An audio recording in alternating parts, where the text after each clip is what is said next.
नमस्कार, मेरा नाम वीरेंद्र गहवई है और आप देख रहे हैं हमारा खास कार्यक्रम का हाल है। आज हम चर्चा करेंगे छत्तीसगढ़ के मूल निवासियों के ऊपर। क्यों मूल निवासी नाराज़ हैं और एकजुट होकर आंदोलन के लिए आगे बढ़ रहे हैं। इनकी मांग है कि जो इनका हक है, छत्तीसगढ़ के जो मूल निवासी हैं उनका हक है वो दिया जाए, और यदि वो नहीं दिया जाएगा तो आंदोलन करेंगे। और इसी को लेकर एकजुट होकर एक महापंचायत बनाई गई है जिसमें अलग अलग तरीके से बात रखी गई है।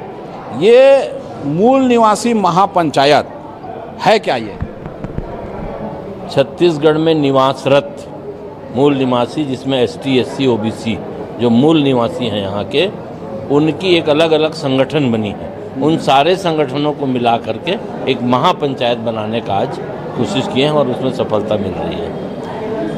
ये किस तरह से काम करेगी? क्या जो बाकी लोग हैं यहाँ के मूल निवासी नहीं हैं या यहाँ के रहवासी नहीं हैं?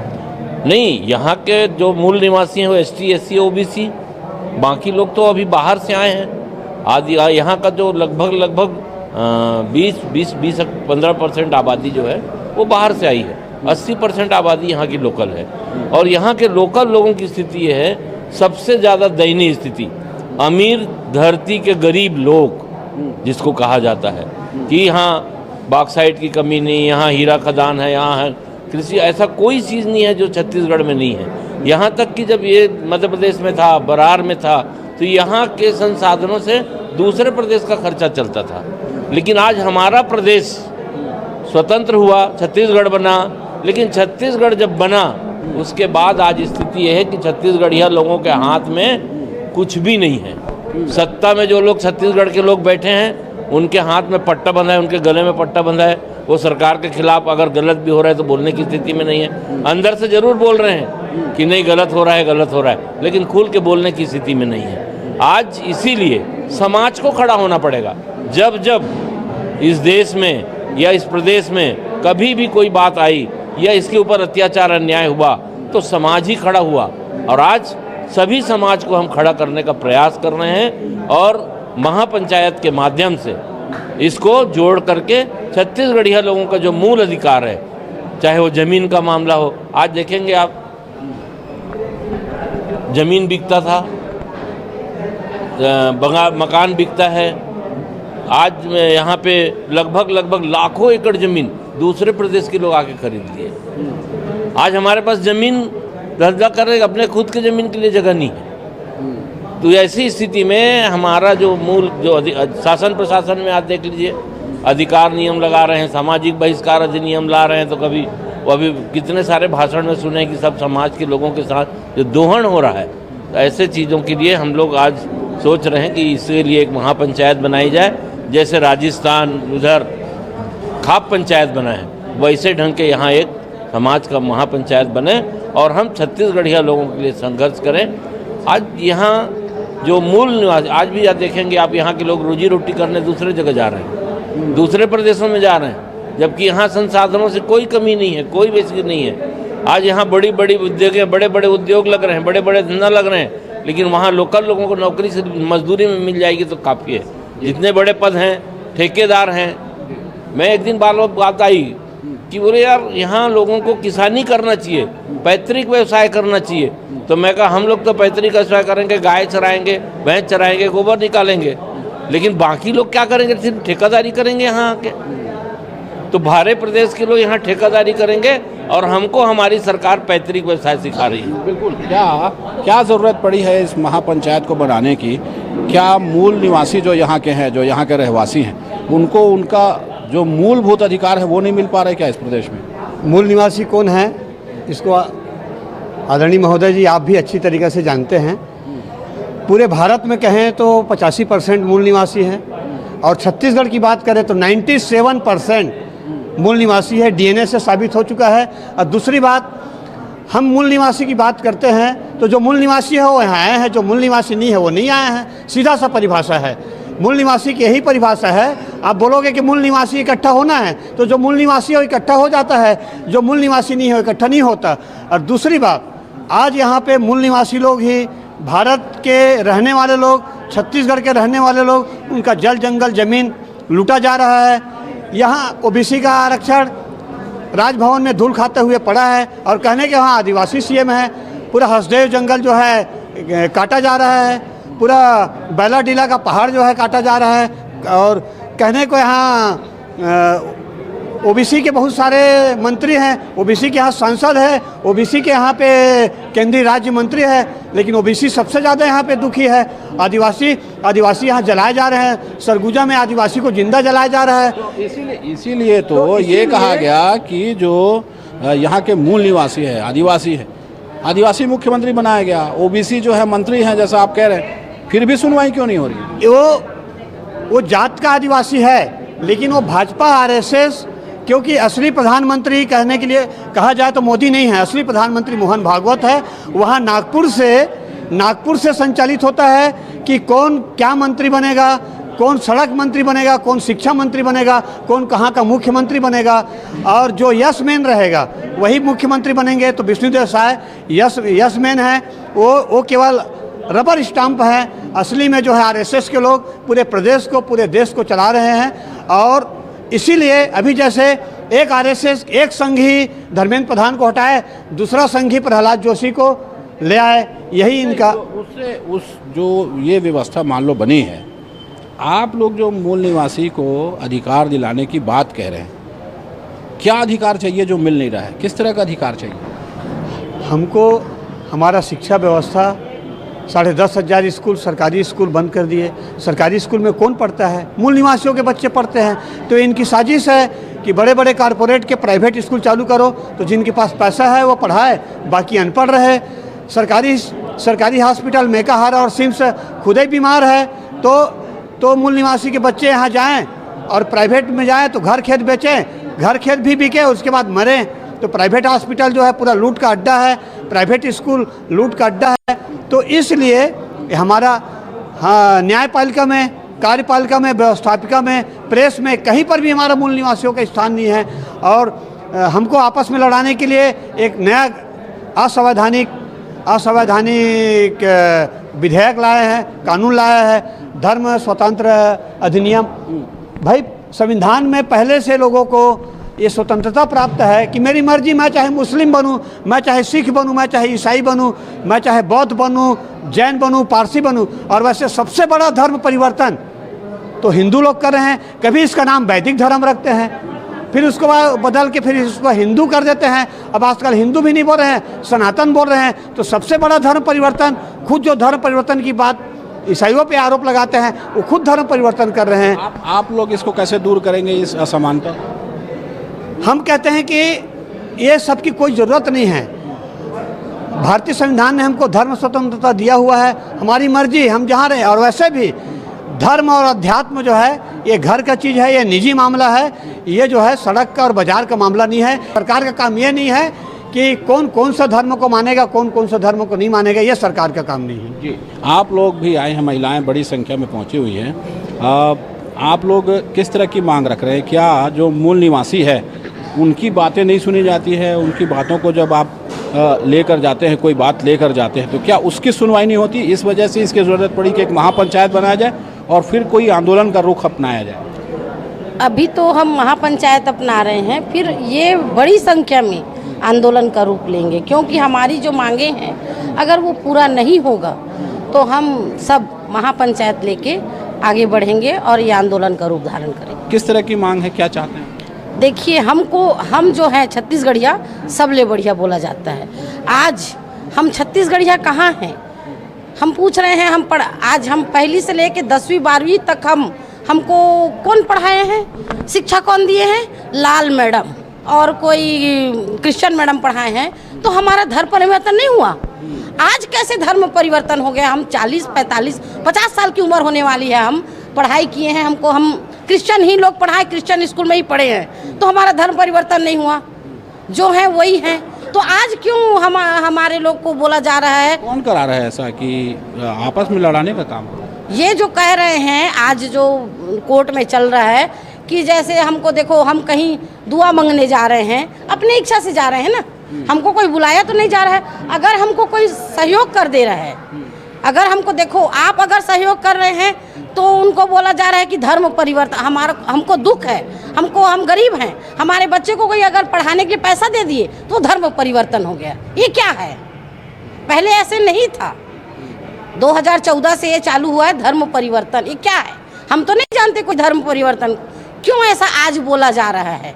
कहीं हम चले गए अगर हमारे इसी के खिलाफ एक बड़ा आंदोलन करने के जी बिल्कुल, हमारे जो सर्व समाज के लोग हैं, ST SC OBC माइनॉरिटी महासंघ, पूरे समाज छत्तीसगढ़िया सबसे बढ़िया, वो हम बड़ा रूप लेंगे आंदोलन का।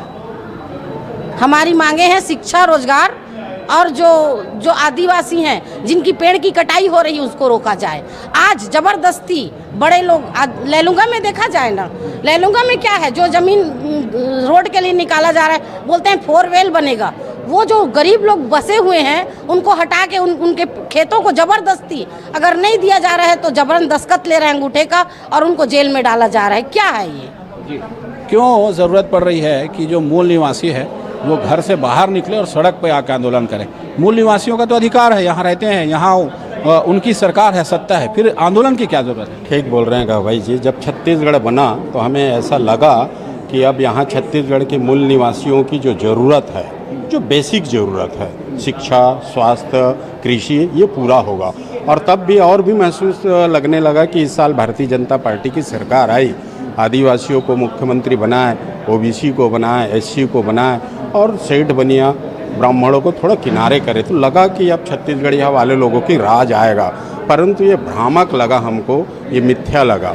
यहाँ के देखिए, मेरा मानना ये है कि सरकार नीतियाँ बनाती है तो जो लाभान्वित पर्सन हैं, जिनको लाभान्वित करने के लिए नीतियाँ बनाई जाती हैं, उनसे राय लेना चाहिए। यहाँ के लोग हैं, मैं खुद शुद्ध सारथी समाज छत्तीसगढ़ प्रदेश का प्रदेश अध्यक्ष हूँ।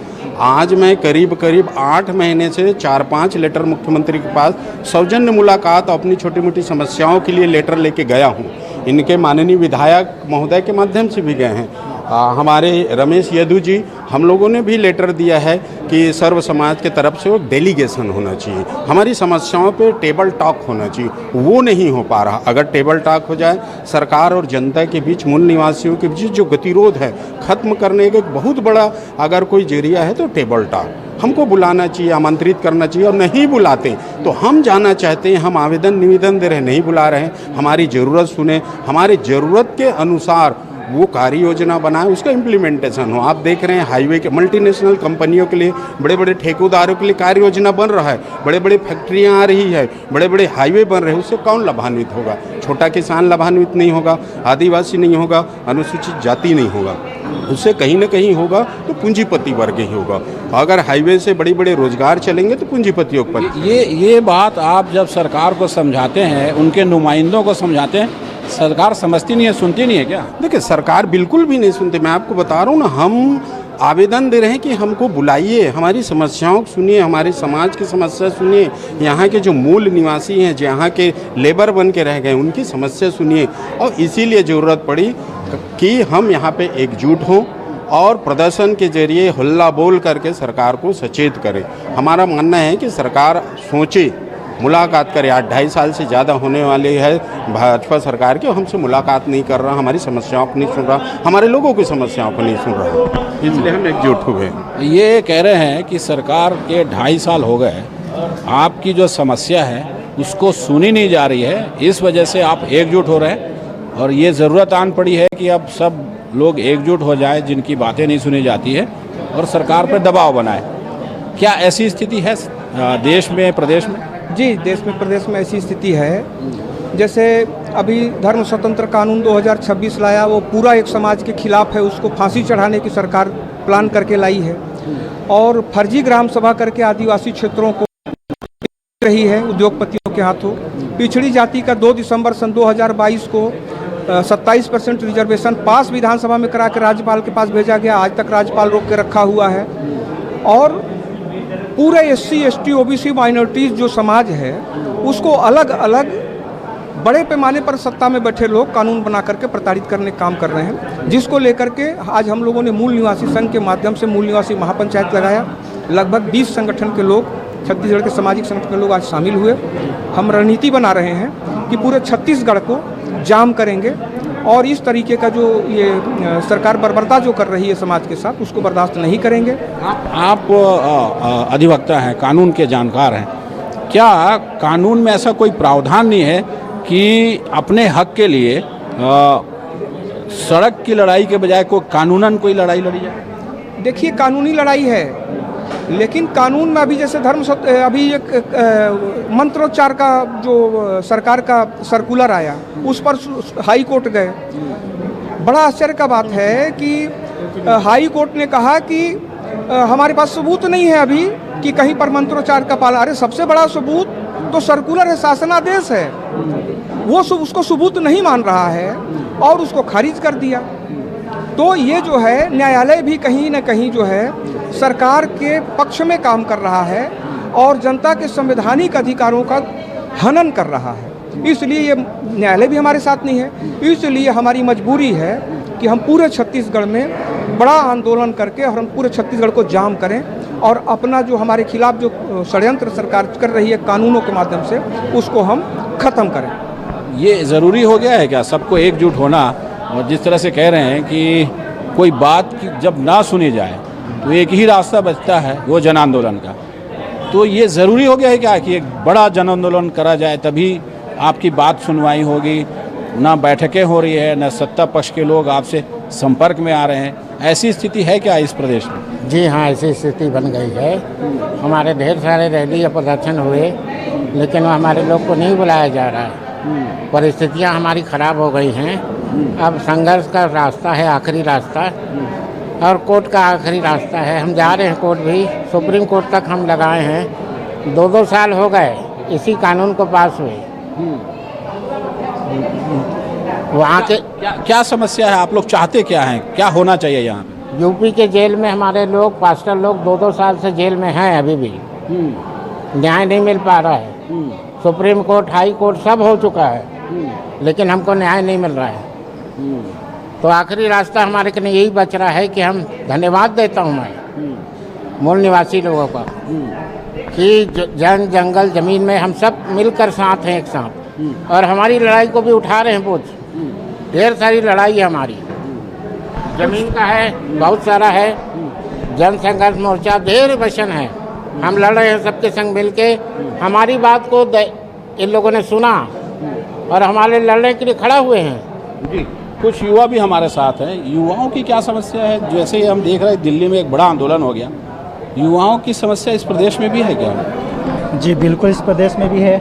जैसे कि अगर सेंट्रल में देखिए, वहाँ भी बीजेपी की गवर्नमेंट की सरकार है और स्टेट में भी बीजेपी गवर्नमेंट की सरकार है। जैसे वहाँ को शिक्षा के लेकर वहाँ पे प्रोटेस्ट किया गया था, और जिस तरह से पेपर लीक हो रहे तो छत्तीसगढ़ में भी हो रहा है। और छत्तीसगढ़ में शिक्षा व्यवस्था बदहाल है। जिस तरह से शिक्षा में जो पढ़ाई लिखाई करवाना चाहिए, वहाँ पे आप समाज में मतभेद पैदा करने के काम कर रहे हो। हाल ही में शिक्षा मंत्री द्वारा जिस तरह से मंत्रों का उच्चारण करना है, इस तरह से कानून लाया, सर्कुलर लाया गया, तो ये सब बातें बीजेपी की, आरएसएस की मानसिकता को स्कूल के माध्यम से लोगों तक पहुंचाना है, जिसका हम कड़ा विरोध करते हैं। और इसी ये शिक्षा के अलावा बेरोजगारी एक बड़ा मसला है क्या? बिल्कुल, बहुत बड़ा मसला है। और चूँकि अगर बात करते हैं, सबसे पहले तो हमको जो है ये छत्तीसगढ़ में बैठे जो राजनीतिक दल है जिन्होंने सत्ता में है, उनकी मानसिकता को हमको समझना पड़ेगा। क्या वो जो है SC, ST, OBC और माइनॉरिटी के साथ है? क्योंकि हमको देखने के लिए यही मिलता है कि जो जनरल में जो विशेष वर्ग के लोग हैं ना, उसी को ही जो है प्रायोरिटी दिया जाता है, उन्हीं को ही सब चीज़ों में जो है ऊपर का स्थान दिया जाता है। तो सबसे पहले ये चीज़ को प्रदेश के लोगों को जो है समझना बहुत ज़रूरी है। SC, ST तो पहले से जो दबाए कुचले हुए लोग हैं, और आज भी वो जो है जल जंगल ज़मीन के लिए जो संघर्ष कर रहे हैं। छुआछूत भेदभाव आज भी वो स्थिति हमको देखने के लिए मिलता है। दूसरी जो बातें हैं, क्या वो OBC के साथ है? तो OBC के अगर साथ रहता तो ये जो 27% आरक्षण के लिए जो बात रखी गई है या फिर विधायिका जो पास हुई है, तो इस चीज़ को जो है वो लागू क्यों नहीं करता है?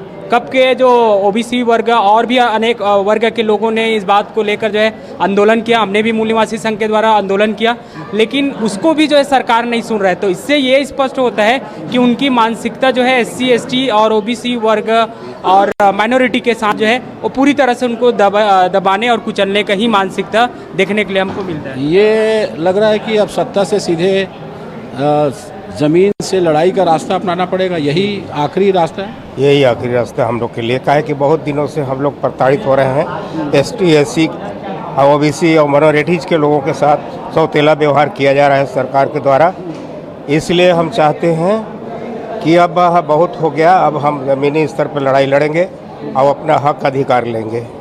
ये आदिवासियों के साथ भी अत्याचार हो रहा है क्या इस प्रदेश में? आदिवासी मुख्यमंत्री नहीं, आदिवासियों के साथ अत्याचार तो हो ही रहा है, लेकिन अभी की नहीं, आज़ादी के 78 साल के बावजूद भी अत्याचार हो रहा है। हम सोचते हैं कि राष्ट्रपति आदिवासी है, हम सोचते हैं कि मुख्यमंत्री आदिवासी है, लेकिन वो गूंगा बहरा चुपचाप बैठे हुए हैं। अभी वर्तमान में देखिए जो स्टूडेंट के साथ हुआ है पेपर लीक, लेकिन न तो राष्ट्रपति एक शब्द बोले, न तो वहाँ की मुख्यमंत्री एक शब्द बोले। भाई वो बच्चे हम सभी के बच्चे हैं, ऐसा नहीं है कि कोई हिंदू, मुस्लिम, सिख, ईसाई के अलग से धर्म, सभी हमारे बच्चे हैं। लेकिन वर्तमान जो सरकार है निकम्मा है, जो सरकार वो शिक्षक आप चाहते क्या हैं, क्या होना चाहिए?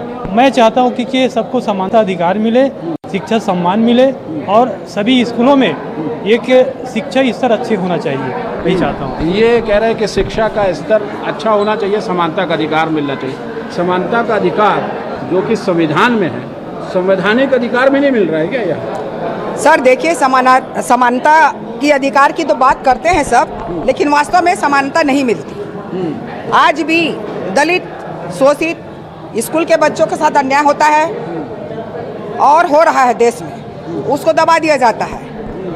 ये कैसे रुकेगा? ये रुकेगा एकता के द्वारा। जैसे उदाहरण की जंतर मंतर की बात ले लीजिए, अन्याय खिलाफ नीट पेपर का जो लीक आउट करते हैं, गरीब माता पिता अपने बच्चों को पढ़ाते लिखाते हैं, उसके बदले में क्या होता है, बच्चा सपना देखते हैं कि मैं पढ़ लिख के आगे नौकरी पाऊंगा, जीवन अच्छा मेरा खुशहाल चलेगा, माता पिता की मैं सेवा कर पाऊंगा नौकरी करके। लेकिन होता क्या, उल्टा पेपर ओपन हो जाता है, लीक हो जाता है, भ्रष्टाचारी वो पेपर को बेचते हैं, लाखों करोड़ों रुपए कमाते हैं। ये कितनी शर्म दुख की बात है हमारे देश के लिए कि बच्चा आज सुरक्षित नहीं है, स्कूल के बच्चे भी सुरक्षित नहीं हैं। ये सड़क के आंदोलन के जरिए ही ये सारी जो गड़बड़ियाँ हैं वो ठीक हो पाएंगी क्या?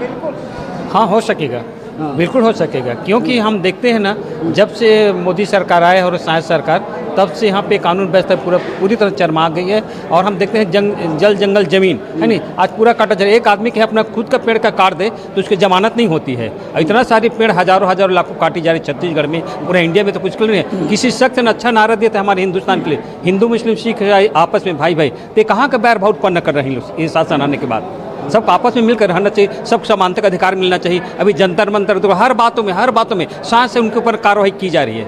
ये क्या है? आप लोग अब सड़क की लड़ाई लड़ने तैयार हैं क्या यहाँ पे? बिल्कुल तैयार है सड़क की लड़ाई लड़ने की। जब तक हम अपने हक अधिकार, समानता, शिक्षा, स्वास्थ्य और समानता के लिए नहीं लड़ेंगे, एक होके, एकजुट होके, पिछड़ी जाति के, अनुसूचित जाति के, जनजाति के, मुस्लिम भाई बहन, ईसाई भाई बहन, ये जितने भी दलित शोषित पीड़ित परिवार के अन्य लोग हैं, जब तक हम एकता के साथ आगे नहीं आएंगे, सड़क की लड़ाई नहीं लड़ेंगे, हमको सफलता नहीं मिलेगी। बिल्कुल, ये मूल निवासी महापंचायत के जरिए एक कोशिश हो रही है कि प्रदेश भर के अलग अलग संगठनों को एकजुट किया जाए और जो उनकी समस्या है, मूलभूत जो समस्या है, शिक्षा व्यवस्था है, स्वास्थ्य की समस्या है और जो जंगल काटे जा रहे हैं उसकी समस्या है, उसको लेकर के वो सड़क की लड़ाई लड़ने के लिए तैयारी कर रहे हैं और ये कह रहे हैं कि एकजुट होकर पूरे प्रदेश में आंदोलन करेंगे। कैमरामैन विकल्प तलवार के साथ वीरेंद्र गवई, न्यूज़ 24, बिलासपुर।